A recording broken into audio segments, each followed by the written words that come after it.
Hi, this is Brad Zitzner. I'd like to welcome you to this week's 2-minute tip of the week. What I wanted to talk today was about what I call the auction phenomenon. I've been to hundreds of auctions, and I'm always outbid at the auctions.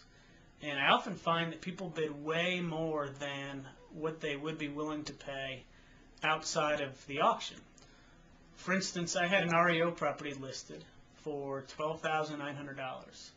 It sat on the market for almost a year at various prices, and it finally dropped to $7,900. So the bank decided to auction off the property. When I went to the auction, it sold for $9,000, which was $1,100 more than the list price. In addition to that, the buyer paid a $3,000 buyer's premium. So they really paid $12,000 for a property that had been on the market for a year, and it had dropped down to $7,900. So they paid essentially almost twice what they would have been able to get for that property on the open market. That's not an unusual circumstance. I've seen that type of situation happen over and over, and I'm always curious to figure out why.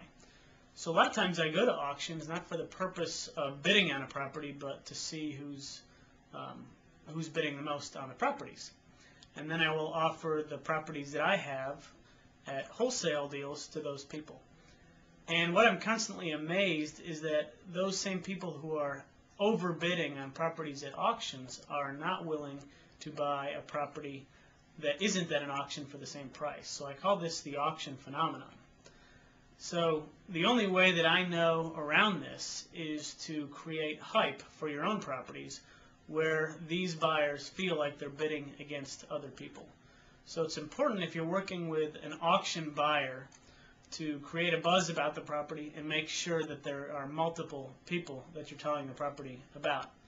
Otherwise, you may find that they're just not interested in buying your property simply because it's not being auctioned off. So that was this week's 2-minute tip of the week, and I hope it was helpful.